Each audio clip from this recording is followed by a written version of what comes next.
Olá, Tutameia está ao vivo, transmitindo diretamente dos nossos estúdios domésticos com a Eleonora. O Rodolfo. E a gente vai apresentar agora para você uma entrevista que fizemos na terça-feira, essa última terça-feira, dia 26 de novembro, com um cientista político palestino que está no Brasil, tinha recém-chegado ao Brasil, naqueles momentos ali, pouco antes, onde ele participa de um seminário sobre a história, a luta, a resistência do povo palestino que está acontecendo na USP. Mas só que isso foi só uma pílula de apresentação para que a Eleonora nos dê, então, mais dados sobre o nosso convidado e esse evento. Eleonora.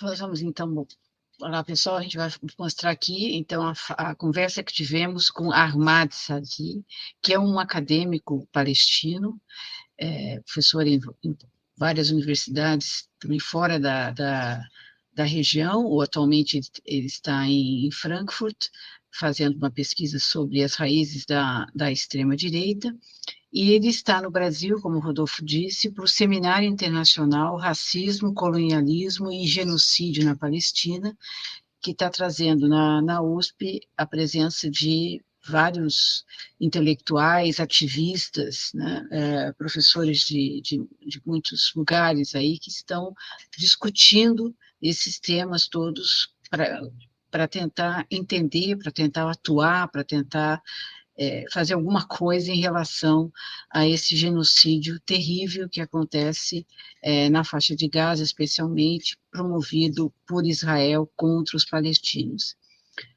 Nós vamos passar o que a gente gravou num hotel aqui na zona oeste de São Paulo, que a gente está com a Ahmad, que nessa entrevista fala da questão dos próprios intelectuais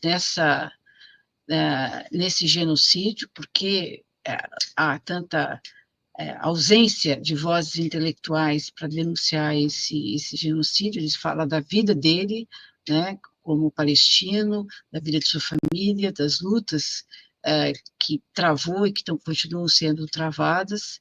Fala da questão cultural, né, da resistência palestina.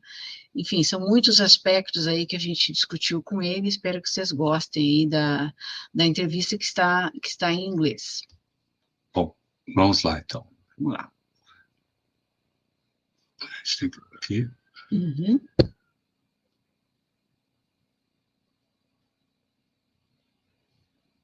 Ahmad, thank you so much for joining us here in Tutameia. It's a pleasure to have you here. Ahmad, I would like to begin asking you, what's the actual situation in Palestine, in Gaza Strip and in West Bank? What can you tell us about the situation?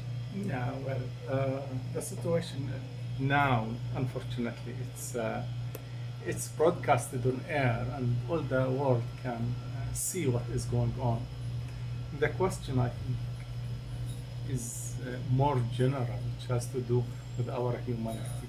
How can we, all over the world, see what's going on, see the carnage, see children without hands, legs, die under rubble, and we stay silent, and some people are complacent. And I think there is a question, fundamental question about our humanity. If we look at the South African regime, for example, the apartheid, 21,000 Africans were killed by South African regime. And there was this moral outrage in all over the world. And now we see that many people are legitimizing, are even expressing support for what's going on in Palestine. And I think this morally is wrong, not only wrong, but it is immoral, a black period in our existence as a human race, as human beings.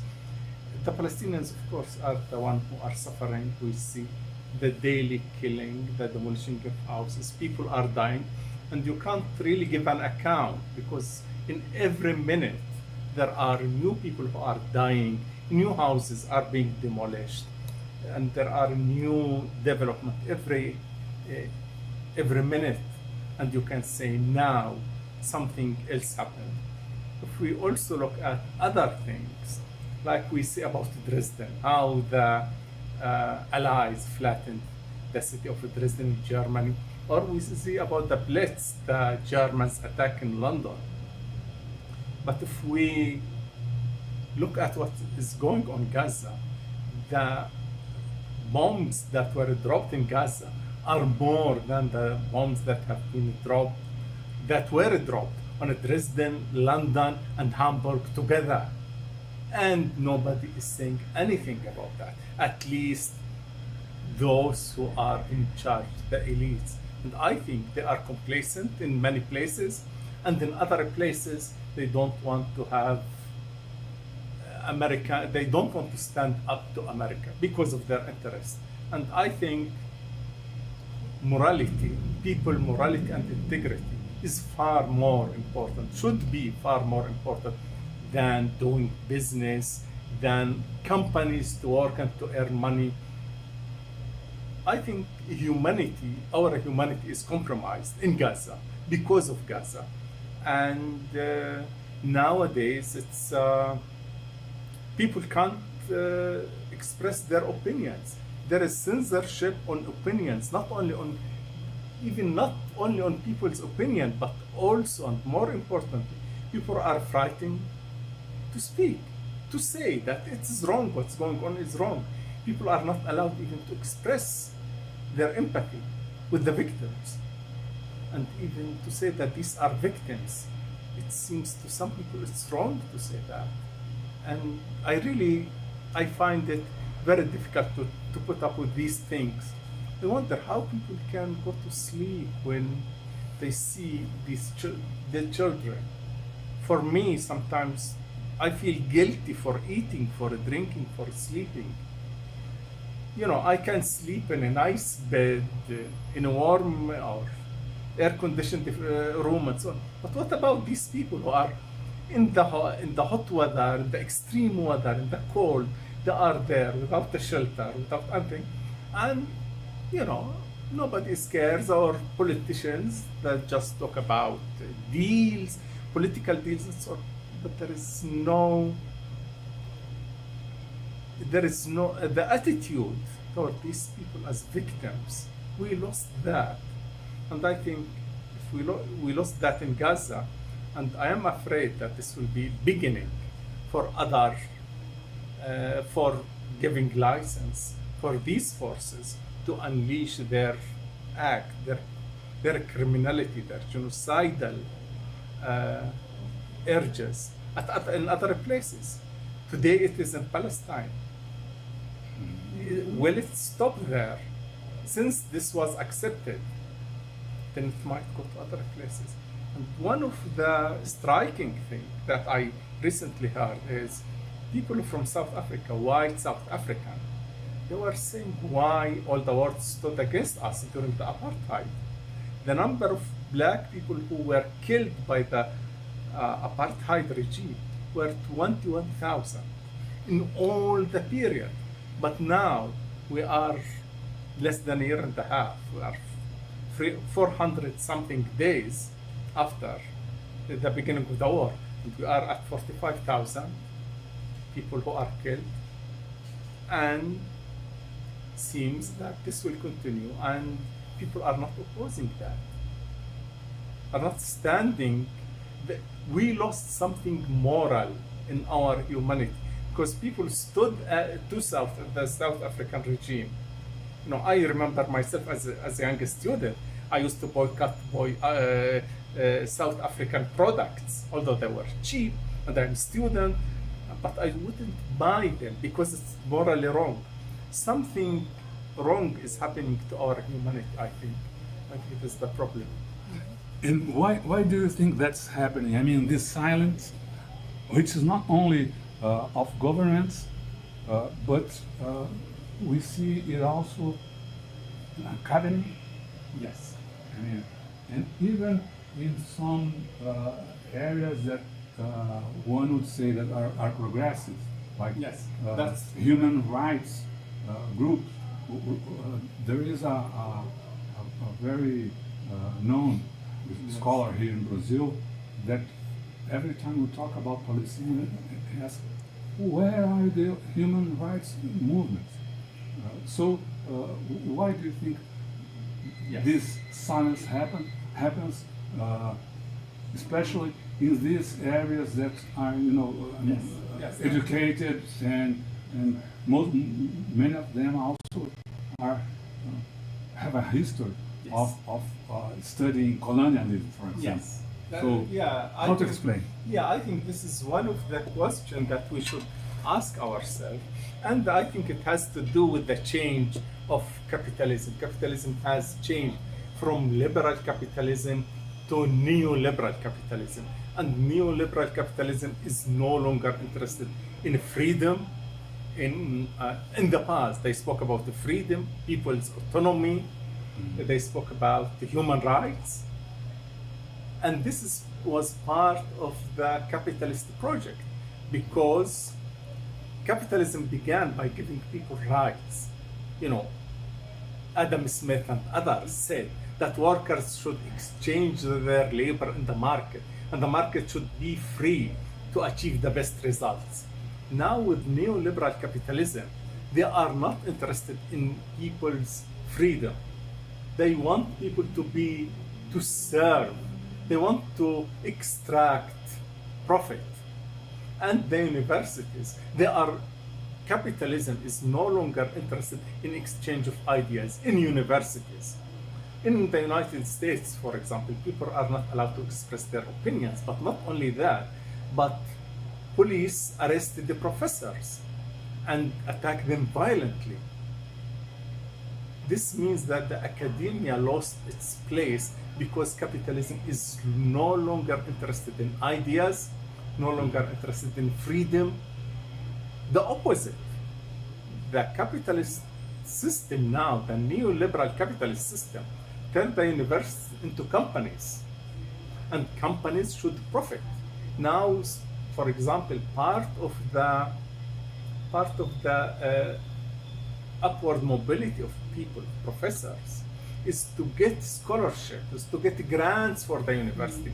The university is becoming like a profit organization. It lost its place. And the fact, or this is represented in the fact, that we don't have public intellectuals like in the past. In the past, there was like Sartre, who spoke about the French colonialism in Algeria. We have Foucault, spoke about psychiatry and the oppressive disciplinary system of the state. We have Edward Said, who spoke about Orientalism. We have Noam Chomsky, who always spoke about American foreign policy, who was outspoken against the war in Vietnam, against American intervention in the Third World. We don't have this kind of public intellectuals anymore because their role was just the role was obliterated by the system. The system are not ready to accept criticism, are not ready to accept freedom, are not to accept the freedom of thought, and now to think. In some places, even to think or to express idea is a crime. For example, in Palestine, to express an idea in support of the Palestinians, which is obvious to everybody, it's not allowed. People are punished. Professors are being fired from universities. People in Google engineers were fired by the company. You are not even allowed to think, to express sympathy. What they want, they look at people with pity. It's their destiny to be like that. And we lost our humanity by losing our sympathy to people who suffer. And the new idea, the new system, is to change this sympathy with the idea of pity. You pity the poor, you say it's hard luck. We feel pity, but pity has also this kind of feeling of superiority and lack of emotions, lack of consideration of the weak, of the people who are under the bombs, literally under the bombs.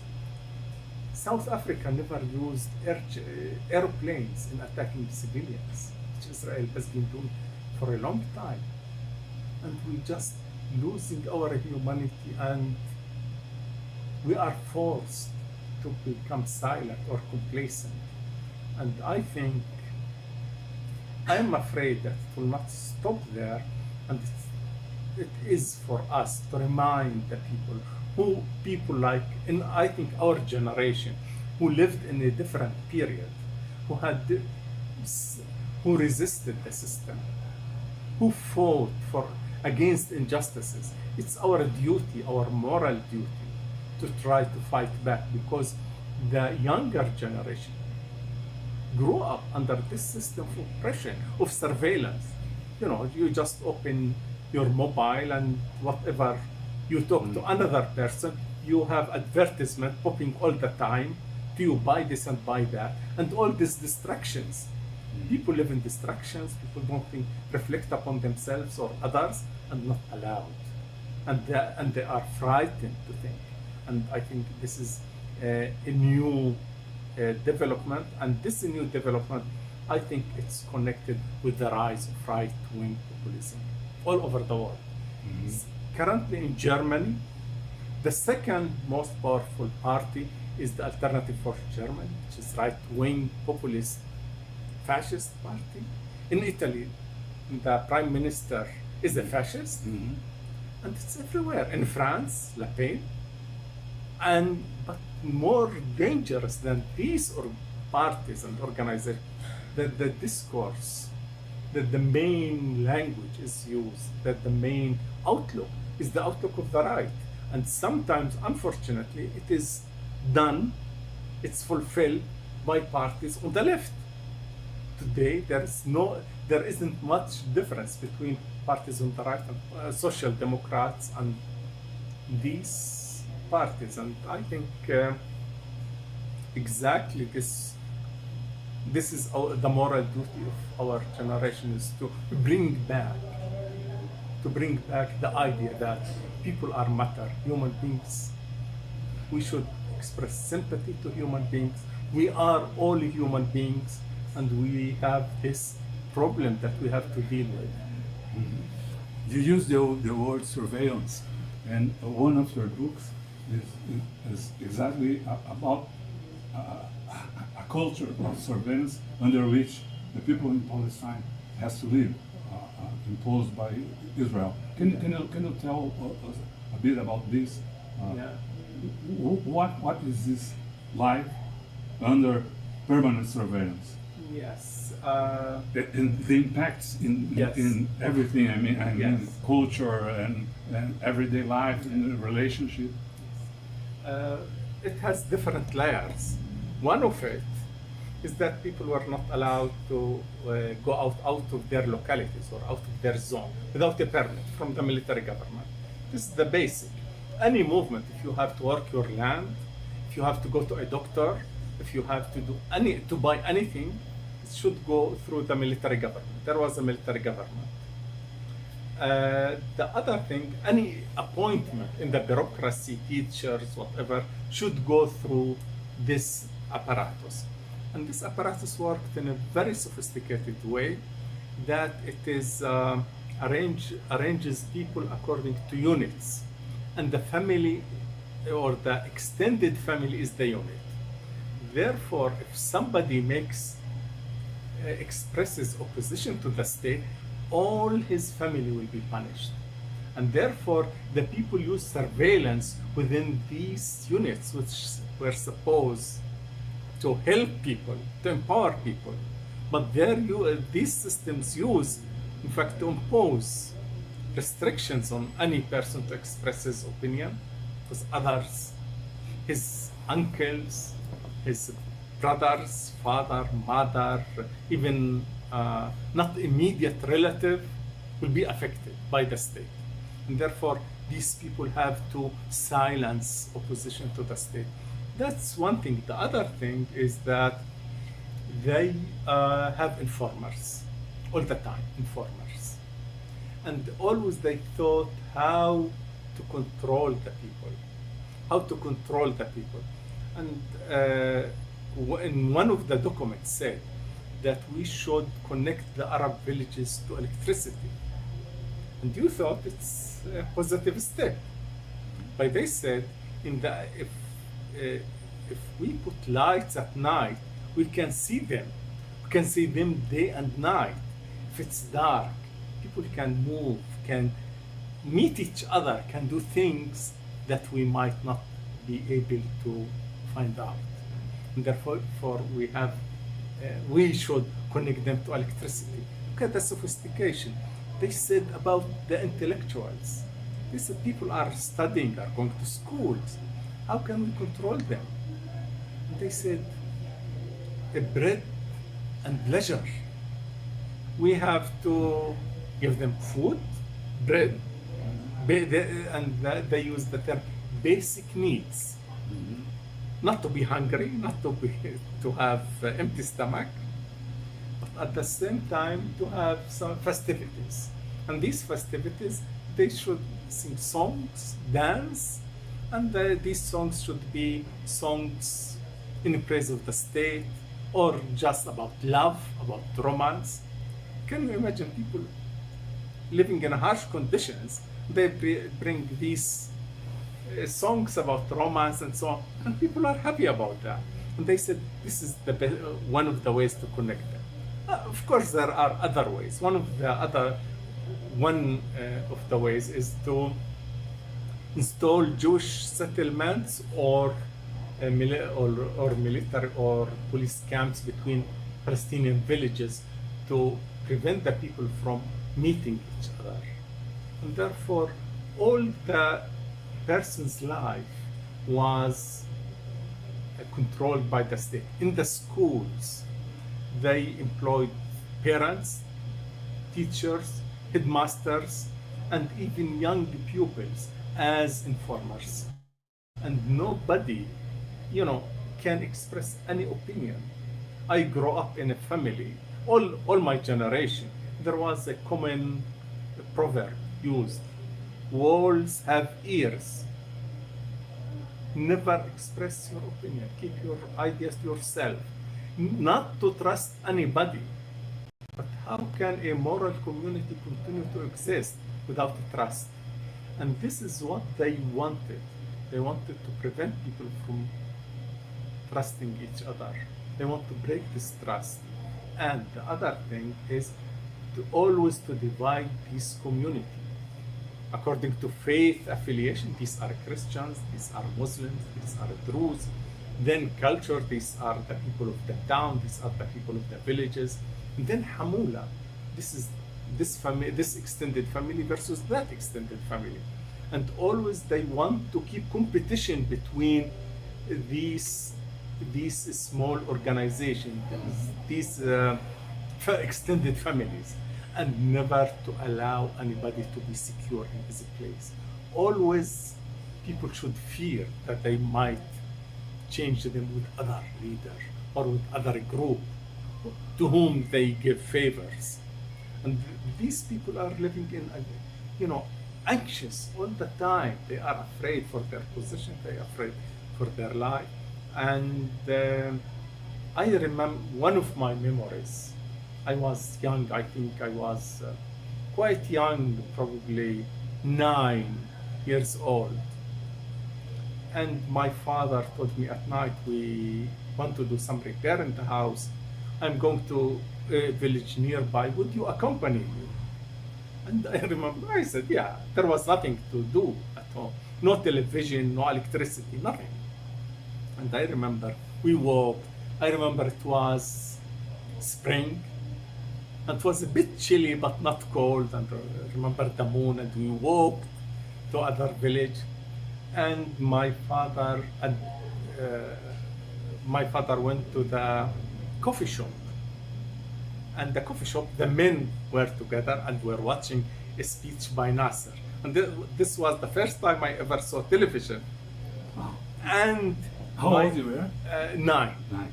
And my father said, "Good evening," and suddenly the men were petrified. Nobody answered. They were frightened to death. And I was 9 years old and couldn't understand why these older men were so frightened. You know, young people or children think older people are almighty, powerful, and so on. But why these people were frightened? Because they didn't they didn't see my father clearly and thought that he might be informer. And they were watching Nasser on the television. And it was, if you watch Nasser on the television, this means that you are against the state, or you are in the you oppose state policies and so on, and you support Israel's, or have sympathy toward Israel's worst enemy. And men were really frightened because they were watching Nasser on the television. There were no electricity, and they use a tractor, the battery of the tractor to operate the television. And that, marked me a lot. After all my life, for many years I was thinking, why all these people were frightened? But then I discovered why these people were frightened.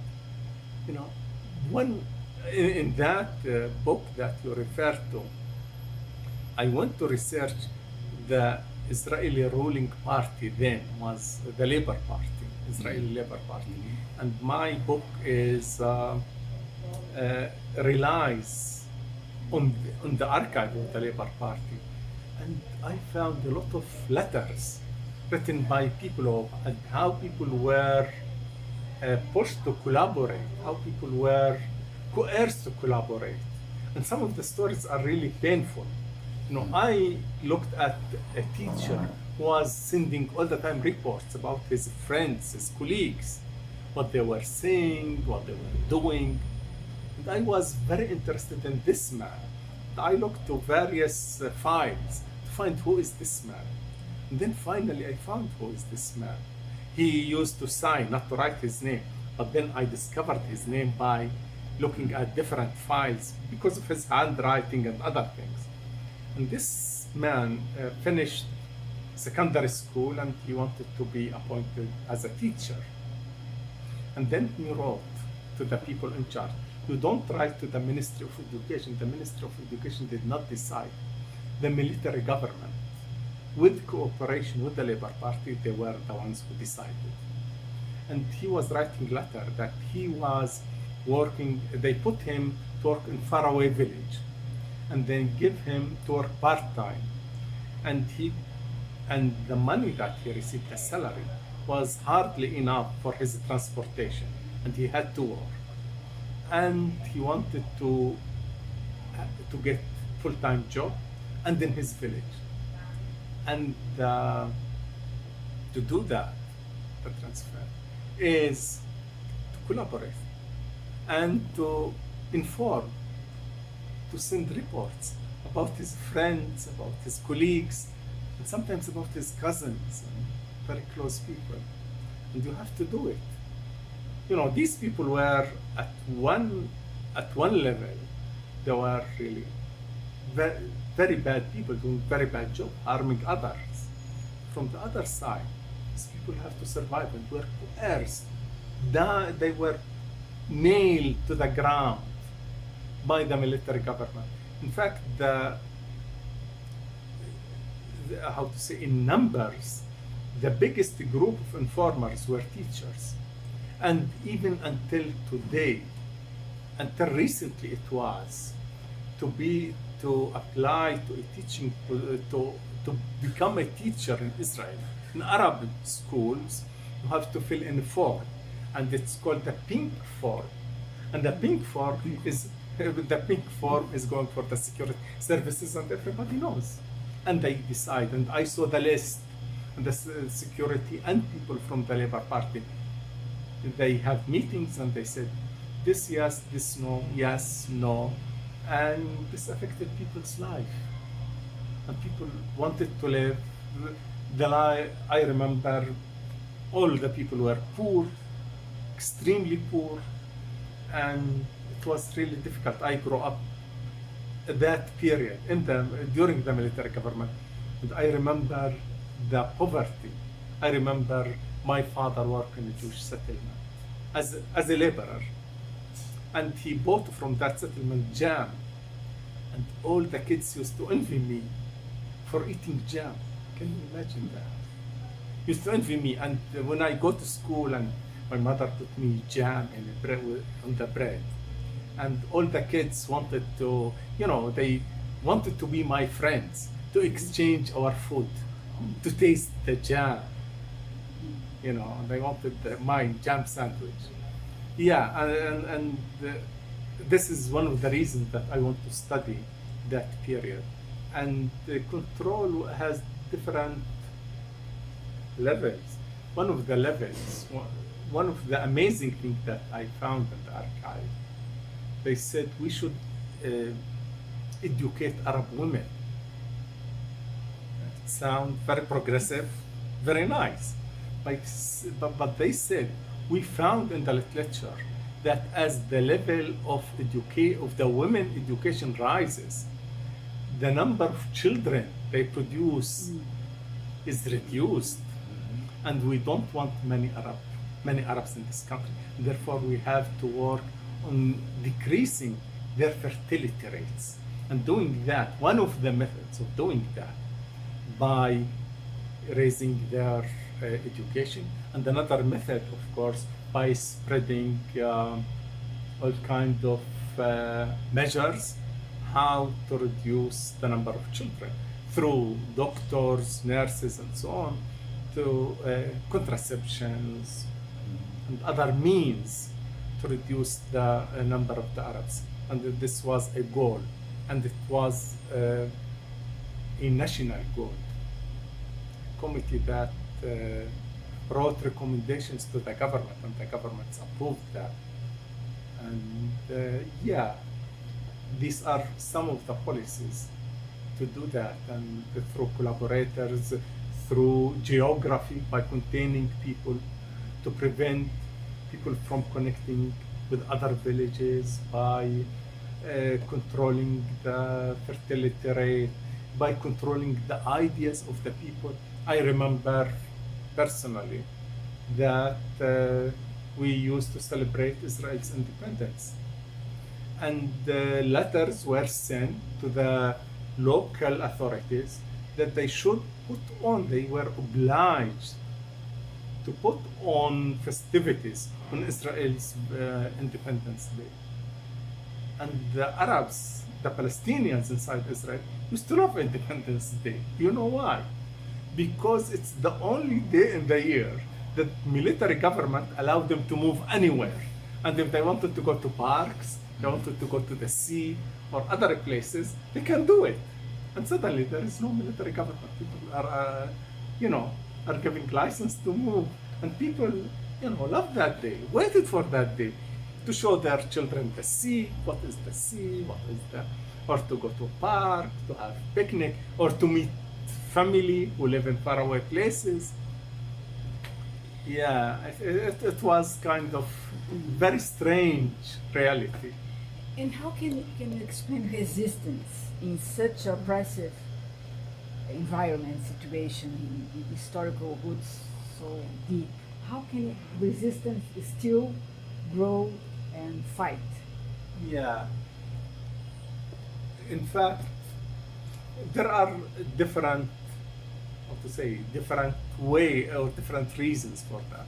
One of the reasons of that some people knew Palestinian society before the establishment of Israel. Israel is a new state. And some people who lived in the past and saw and knew what happened. And these people knew the propaganda, knew what the state was telling is untrue. I'll give you an example. My father, who passed away a few years ago, I always ask him, how happened? Why did you stay here? They expelled people and so on. He told me, no, they didn't expel anybody. The Arabs didn't manage the whole affair correctly, and you should concentrate in your studies, think about your life, and so on. And then I edited a book on Palestinian memory, the Nakba, because for another reason. The other reason is I remember as a kid, I used to wake up in the night and my mother would be crying. And ask her why, and she said because she remembers her family who became refugees. And on the other hand, my father told me, no, don't listen to your mother. Just focus, try to build a new life, a better life for yourself. And when I published that book about Palestinian memory, I gave him a copy. And he told me, I don't need your book. I know everything about it. I was there. And I told him, yes, and he told me the truth is that I was put against the wall with some of my cousins and the brothers. And the soldiers with the machine gun were ordered to shoot us. And the man who had to sign the order was a man, and this is also part of Israeli surveillance. People who work with Palestinians, Jews who Israelis work with Palestinians, but behaved as normal people. That man traded with my family, cattle and other things and so on, and they gave him hospitality. And suddenly he was called to sign the order of shooting them. And he said to the military commander, I can't do it. Not these people. Give me other people, I would sign, but not these people. And they were spared, and my father was spared. And I asked him, were you frightened? And he said, no, because what would life would look like if all my brothers and cousins are killed? We won't be there. And and I asked him, was it an accident? And he told me, no, that was method.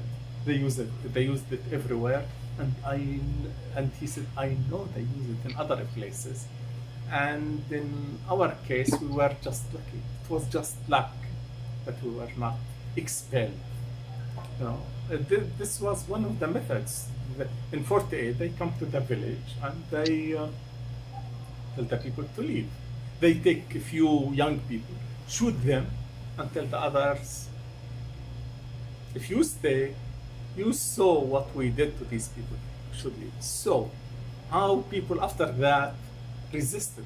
First of all, this generation who lived, and my interest was in 48 and the memories of 48 because of my mother.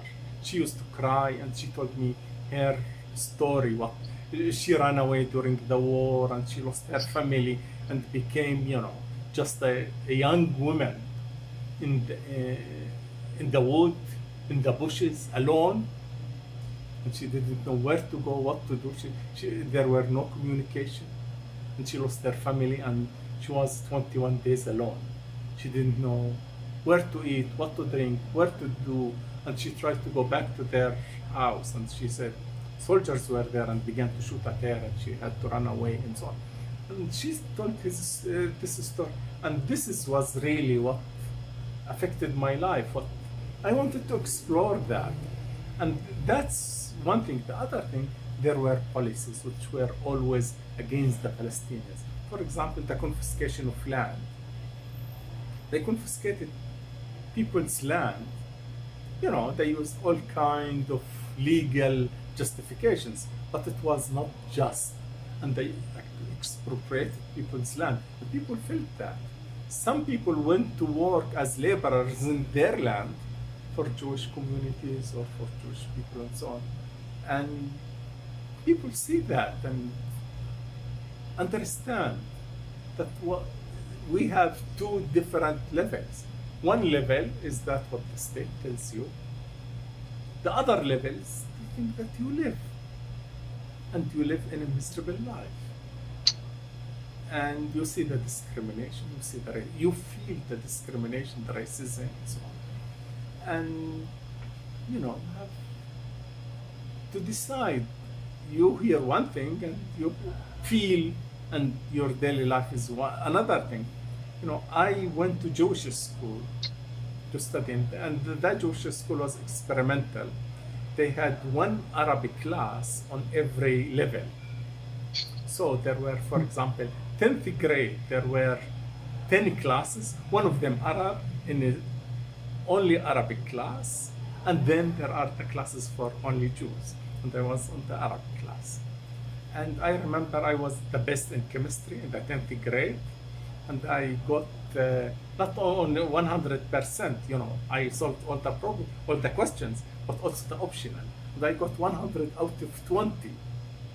And then the headmaster came to the class and said, look, how surprising is that an Arab student got the best mark in the school. How comes, you know? And I thought to myself, why? Am I different from others? But you feel this racism. Even today, it exists on every level. And you feel that. And then you should decide for yourself. Mm-hmm. Talk about Nakba and about the generations that lived that, and maybe the fact that they are still around. It's one of the pieces, one of the legs that sustain the resistance. But in a way, Nakba is present in the life of the Palestinian, in the culture. I mean, not only in the political life, but also the arts, literature, and this is also one of your areas of study. Could you talk a bit about this? And I believe that in a way, this, I mean, the Nakba presence in the culture, in the Palestinian culture, is not only a form of resistance, but also a means to sustain resistance. That's in a way. true. That's true. Make the spirit alive. Yes, that's true. In fact, many of the people who wrote about that or who produced this culture, it's look at their production as a way of life. This is our life. For example, many Palestinians were driven out of their villages. What remains from these villages? Cactus. The Palestinians used to plant cactus, you know, as hedges for their fields to prevent animals. And then when people go back to their village, what is there? You know, they have their memories, but only the cactus remains, and therefore they use the cactus as a symbol. And you know, what is the past? What is the past? The past is how we represent it, how we remember we lived it. And these people, artists, try to give an expression to how they lived. For example, Mahmoud Darwish, his story, he is the biggest, the most important Palestinian poet. And he says that he wasn't the seventh, no, he went with his family to Lebanon and returned. When they returned, they found their villages was destroyed. The army just bombed the houses, blew up the houses. They became refugees in other Palestinian community. And he began to write poetry. And one of the teachers, sorry, excuse me. Bom, aproveitar aqui a interrupção, essa interrupção aqui, que para ele atender o telefone, a gente já vai seguir com a entrevista. Eu vou aproveitar essa brecha para mostrar alguns dos livros do Arma. Os mais conhecidos são esse que eu me referia na pergunta, o Nakba, Palestina, 1948, e Os Chamados da Memória. Esse é um livro do qual ele foi um dos organizadores, né, um dos editores desse livro. O segundo, esse do meio, Vigilância Absoluta, também é um tema que a gente vai tratar ao longo dessa entrevista, e esse Decolonizing the Study of Palestine, que também é uma das questões que está nos debates acadêmicos e em tudo, como descolonizar o estudo da Palestina. Bom, dito isso, deixa eu voltar aqui, que faltou, eu mantive o banner aqui, vou tirar o banner aqui um pouquinho. Isso. Então, vamos voltar aqui com a entrevista. A gente tem mais algumas questões que apresentou ele, que ele responde, eu acho que de uma forma muito criativa, assim, bem... bom, vamos ouvi-lo.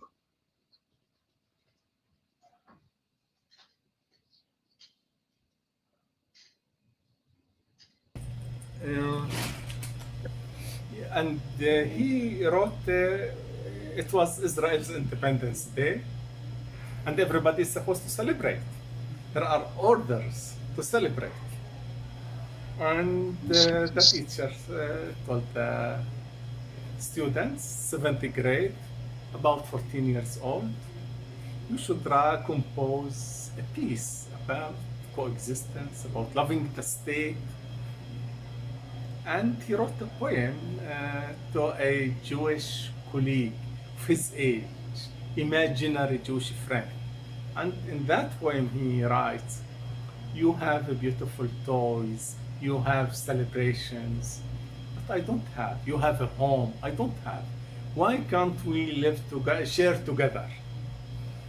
The teacher had to report to the headmaster, and the headmaster had to report to the military government. And then he said the military government called him and told him, if you keep writing this poetry, we will fire your father. Your father works as a laborer, and we shall fire him. And he thought, he didn't have political awareness at then. He just expressed his feelings, his ideas. But he thought to himself, everybody wants to have interview with the military government, to have a chat, to talk to the military government. He was so in a position so high that nobody would imagine talking to him. But then I am a kid, and he calls me and give me 1 hour of his time to talk about my poetry. There is something, and that thing is my poetry. Is right, is making him angry. And yes, that generation some of that generation who wrote this poetry, who drew these paintings, and mainly poetry. And in the Arab culture, poetry is highly regarded. To be in the pre-Islamic period, there were in every community, there were 2 important people.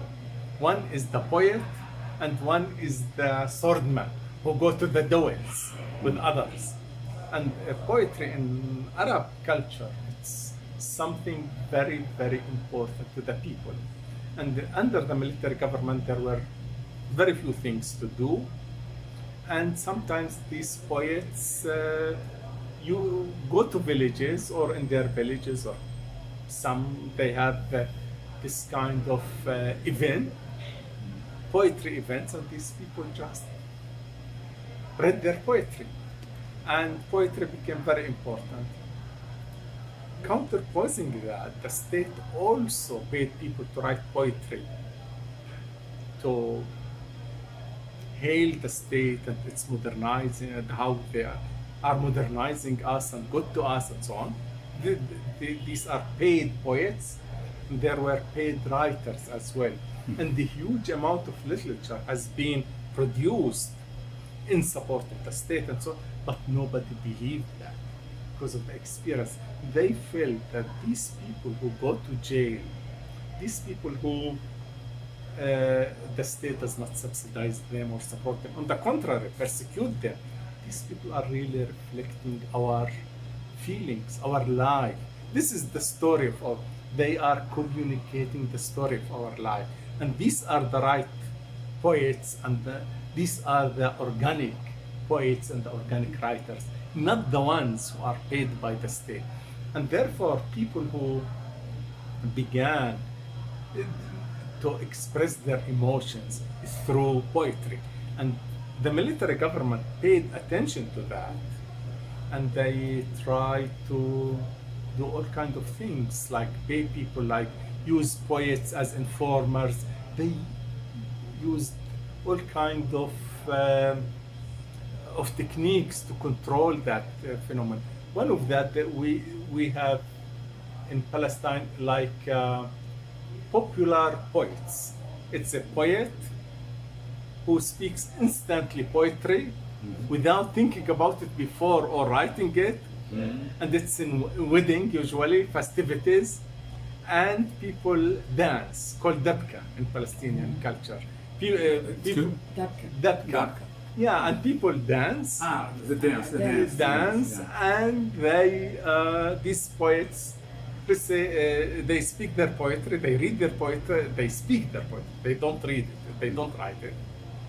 And the military government felt very annoyed because they used symbols of resistance, of land. They spoke about land, they spoke about the love to the land and so on. The military government was so furious about that. And to prevent that, they used to send military people from the military government to every wedding, invited or not, you know, to intimidate and to frighten these people. And therefore, this was part of life. And the people used coded language. They never would communicate straight, you know, say what they think in a straightforward manner. Used coded language, like people spoke in codes about the reality, about their situation. And I think Palestinian culture grew of that period, grew out of that. You know, that a kind of hidden transcripts, coded language to express our life. And then some of the poets came and gave expression to that, gave expression to how people live. And poetry was, you know, everybody can identify with poetry, even uneducated people. To counter that is, of course, the other things. One of the things that I found in the archive is that they used to show people films. Once or twice a year, they go to every village and show people films. And these films were mostly films pro-Zionist, you know, produced in Hollywood films or so on. They were pro-Zionist. And the people didn't know what, they can't go to the cinema. And it was no electricity. Once a year to go to see a movie. And you see everybody is going to watch that movie and to talk that movie and so on. And this idea of having leisure give them mystifications. They tried a lot, all kinds of ways to mystify the people, to make the people not aware of their reality. They really did efforts, and I saw letters, a lot of letters about that. Which play, we should make a play about, you know, romance story. And usually they brought Jews who came from Arab countries. They would make a band and they would show the play in Palestinian villages and so on. And yeah, that's life. It's two levels. One level is what people felt and some artists wrote about. There is the other level, which is state-sponsored culture, which people did not buy. Even, you know, uneducated people would not buy state-sponsored culture.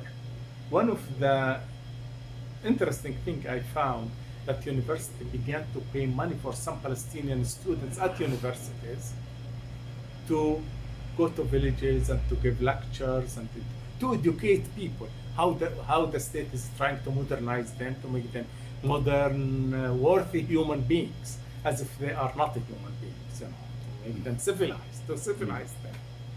And in the military government era, any students who want to go to university, he needs several kind of permits, because you pass through different military areas, and for every area you need a permit. And it took a lot of time, and sometimes people could not go back to visit their parents, stay in the rented apartments beside the university, and their life was really tough. And if you go to give lectures about the state how the state is civilizing the Arabs, then you got these permits within one day to all the areas, and you got a grant from the university. And what I found is that the universities collaborated with the military government. They would give the name of all the Palestinian students, their home address, their address beside the university, the flat they rented beside the university, and at what their subject, their ID number, the subject that they were studying, and at what year at the university. And this went straight to the security, and the security tried to use this information, for example, to send, to give them student housing at universities according to their collaboration with the state, or to give them permits, or to give them grants, and some students, when Arab students try to organize themselves in a union, they would establish alternative Jewish Arab Union. And that Jewish Arab Union, is flooded with money, they are giving permits and so on, to try to persuade students to go to that alternative. They would say there are like two alternatives: either to go with these, they call them radicals, or to get these benefits. What would you do? And I found on one of the documents that they have all the names of the students, and they write the security beside them. Radical, he is moderate, he is collaborating, his father is collaborator, this man, his uncle, is a radical, and so on. And these students would be judged according to that. Okay, but all this control, it seems, wasn't enough to the government of Israel that now wants to, distinguish Palestine. Yes. What's the aim now? Yes. They tried that all this didn't work, or work in a way, and how did it escalate to this? Yes. War? I don't know if you call it war. Massacre, bombing, Genocide. Genocide. Yes. In fact, since the beginning of Zionism, the idea was to drive the Palestinians out. This is the main goal from the beginning to end. That's the goal. And sometimes they fail to achieve this goal. In 1948, Palestinians remained inside Israel. And in one of the documents I found, the political class was very furious at the politicians and military leaders. Why these Arabs remained?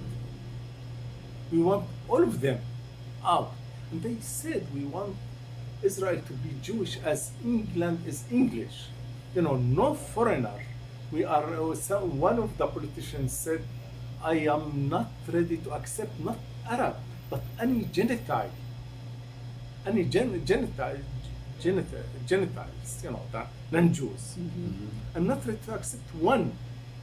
And here we are left with large number of Arabs.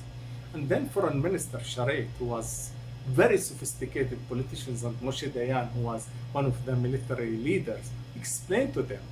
They said these people remained in the Galilee, which was supposed to be part of the Arab states.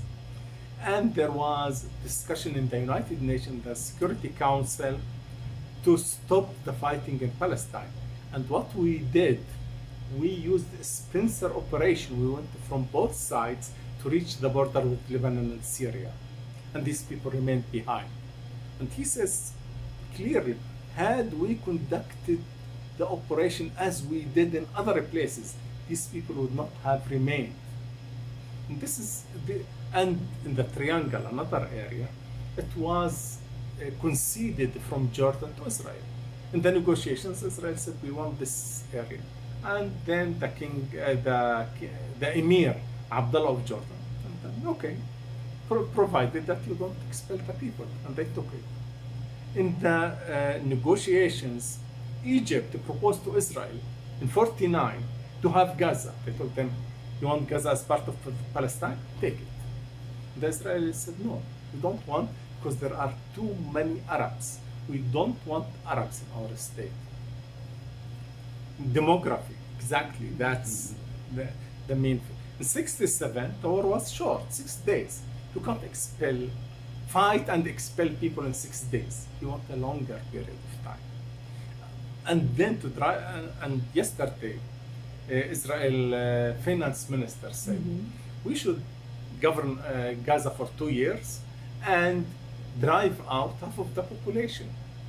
And this was a main idea. It began before even the first Zionist, the meeting of the first Zionist Congress in 1897. Herzl wrote in his diary, we should drive them out. We should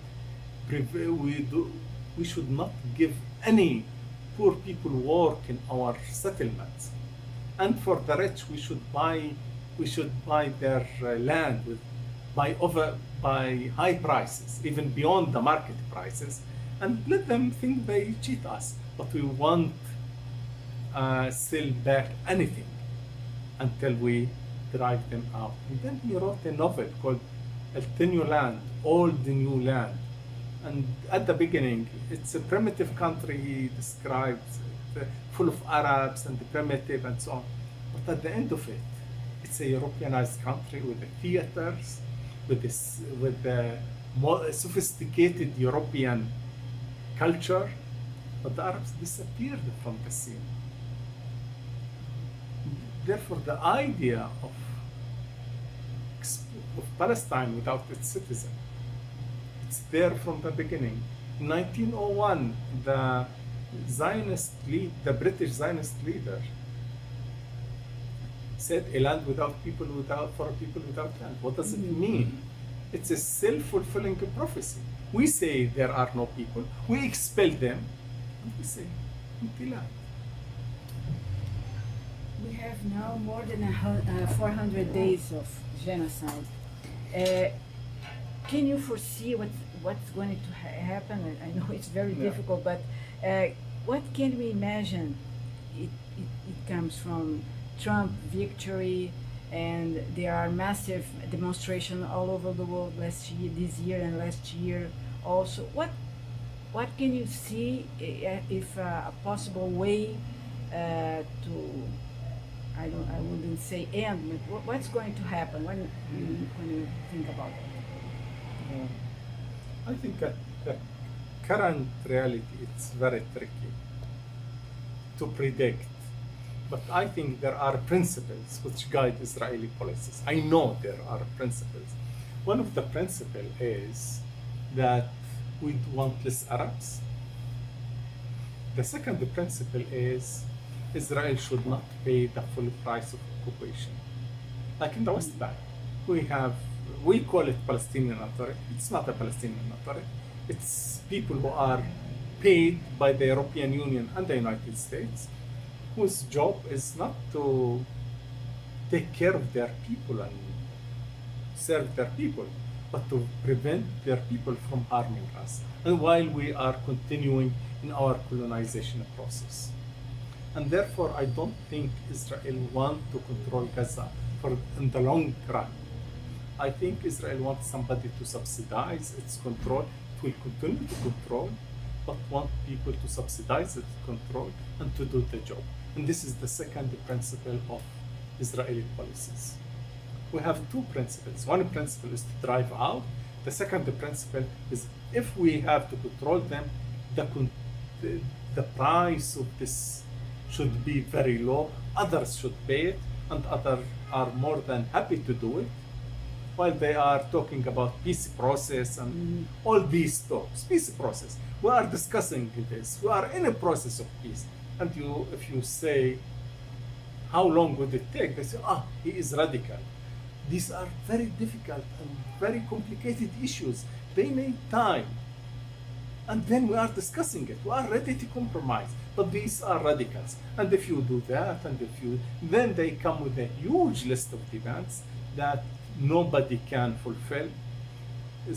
There is one, I think, Israeli journalist wrote a joke that if the Palestinians even appoint Herzl as their negotiator, the Israelis won't be happy, satisfied with that. They come with a list and they said, you have to do more and more and more concession all the time. And if you don't do, you are radical, you are against peace, and all the strong people are backing Israel. Therefore, for Gaza, I think they want, first of all, Arab countries to rehabilitate Gaza, because at some point, journalists will go there, all the world will see what is going on, and in fact, what we see on Al Jazeera and other outlets, these are just mild pictures that we can live with, or we can, palatable scenes. And instead of that, we should change the focus. The focus is toward rebuilding, and somebody should pay for that, not Israel. Israel will not pay. And therefore, they probably bring some rich Arab states like the Emirates or Saudi and so on. And they will talk about peace process and so on. But at the end of the day, they will maintain their military and surveillance of the Palestinians, and they should control the life of the Palestinians, and they don't want to pay the full price. And in fact, before that war, they were controlling the everyday life in Gaza. People could not, import anything that they want. A generation of Palestinian children grew up without knowing what chocolates is, because chocolates were marked as were marked as not necessary product for the people of Gaza, and they were not allowed, people to import the chocolates, and children didn't know what chocolates is. It's just like that. And in Israel, this made the formula. What is the intake of calorie which is enough for people to stay on the brink of famine, of catastrophe, not to reach the catastrophe, just very close, and to keep people for a long time thin, hungry, poor. Yeah, and I think after the war, they would love the Israel, somebody to pour on money. They want to reduce the number of the population, and they want to control, and without losing or paying anything. What changes with the measure that asked for the arrest of Netanyahu? What changes with Trump? And what changes with the alliance that China organized between very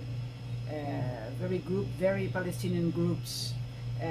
This can change anything? Trump, the arrest of Netanyahu, and the organization between the multiple Palestine movements. Yeah, I think the matter is not Trump, and we should not personalize politics. Politics is not about this or that politicians.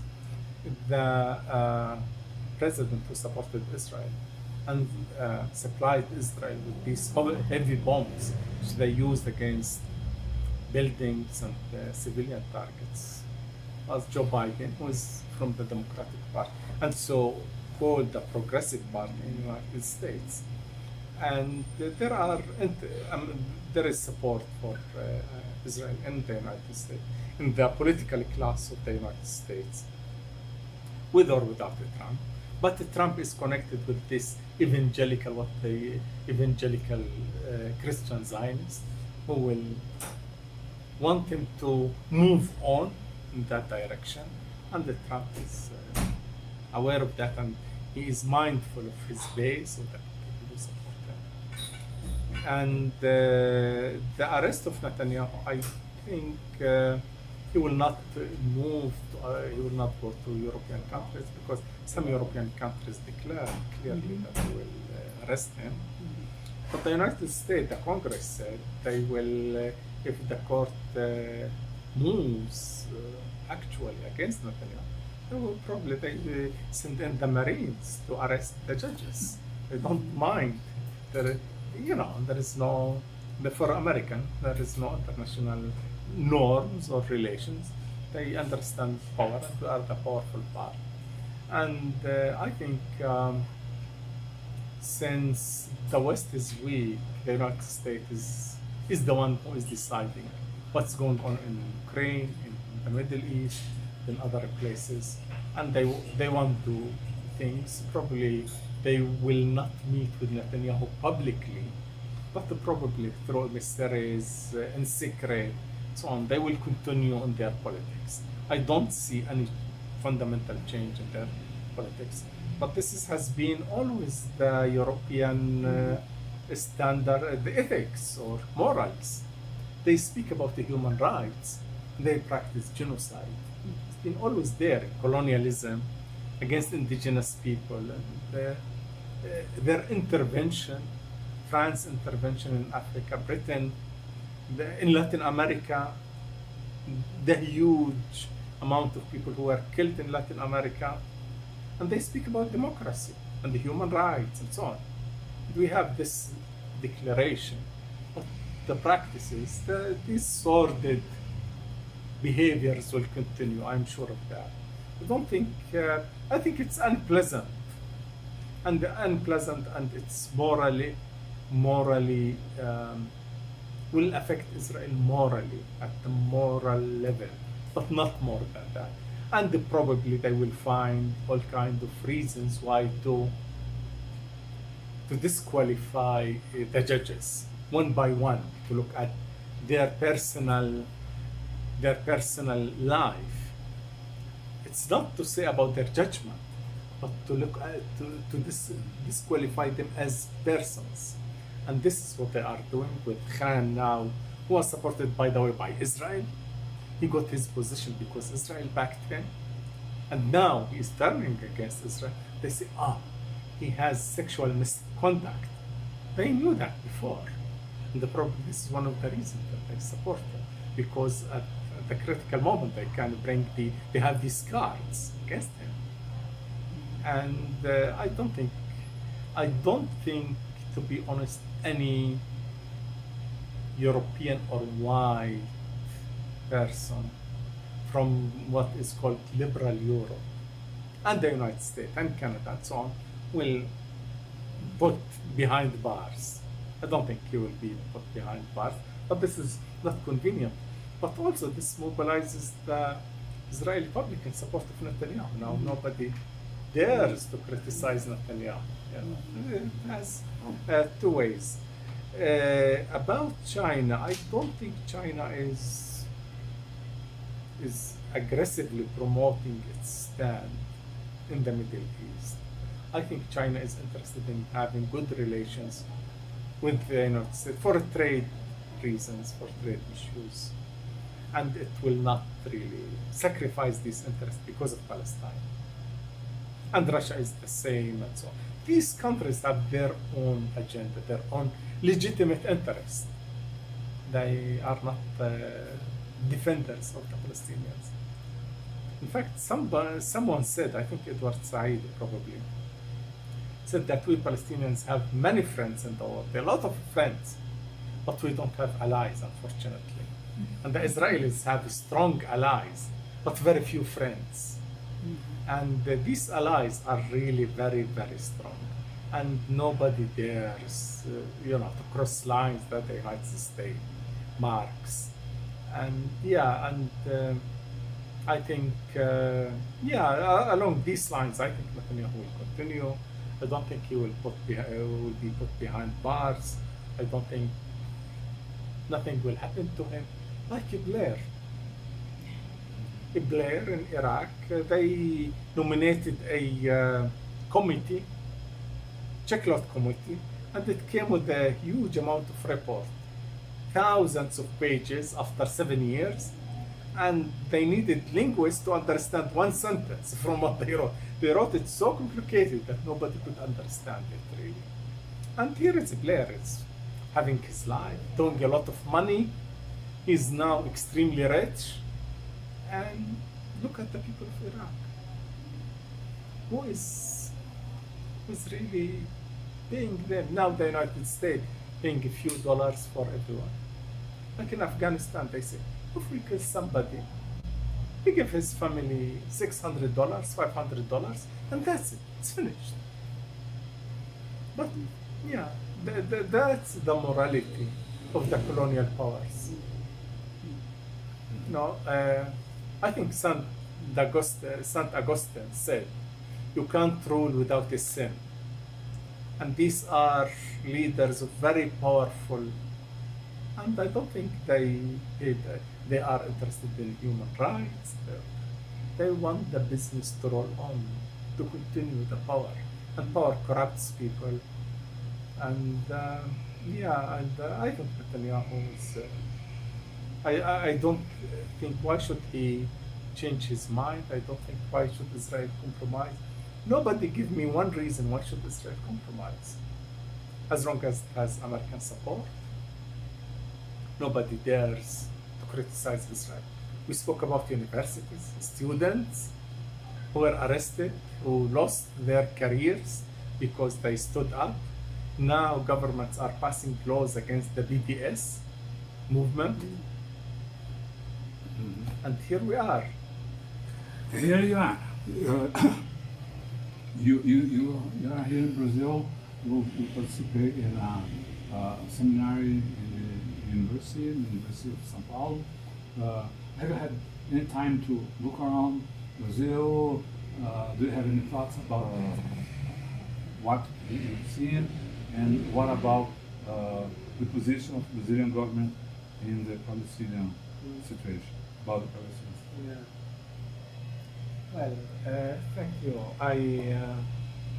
I teach colonialism, and I teach several courses about colonialism, and I teach few classes about Brazil and the race issue in Brazil, and I know the politics of Brazil, Brazilian social scientists who developed the dependency theory, and I know that Brazil is becoming an industrialized country, a major player in the world. And I think that from my knowledge, from my reading, that Brazil is deeply divided politically between right and left, and the former president was very much on the right, on the Trump camp, on Israel camp, and so on. And now the left government is pro-Palestinian, and Palestinians are thankful for that, and they are aware of that politics. Unfortunately, I came yesterday night to Brazil. I didn't say much, but on the plane, I made observation that the Brazilian passengers on the train were very friendly to each other, very relaxed and friendly people. You don't say that people usually on the plane, everybody wants to put his luggage, to push others, and to have his space. But I saw the Brazilian people were helping each other, which is very unusual to me to see on airplanes. They were helping people to find a place for their bags and so on. And this is very unique and very uncommon in airplanes. I've been to 30 countries and traveled hundreds of times all over the world. This is the first time ever I saw travelers so friendly to each other, and I really appreciated that. I think I hope that Brazilians will keep that. I didn't see the factors, the products of Brazil, and these are the people. And of course, I like Brazil because of the coffee, and of the people have still emotions. People were not converted to robots, as in other countries. People still have heart. I see them in the football and other places, people still with heart. And I really appreciate that. A mensagem? We'd like to thank you so much for this interview, but we'd like to ask you to say something for the Brazilian people, a message to Brazilian people. Thank you. Yeah, my message to the Brazilian people, it's beyond Palestine, is to keep your humanity, which is far more valuable than any other thing. Don't lose it, not because of the neoliberal policies, and not because of governments, not because of political class maneuvers and manipulations. Your humanity is the most valuable thing that one can have. This is not with money. This doesn't have to do with money. This has to do with what the person is, and to try to raise children with this value. And that's the most important thing in my mind. Most important than education, than money, than status, than anything. To raise people as humans, as people with empathy to others, as people who can see the suffering of others and understand it. And to me, that's the most important thing. That more than economic development, more than other things. Great. Thank you very much. Thank you so much. Yeah. You were very welcome. Okay, fazer umas três aqui. Okay.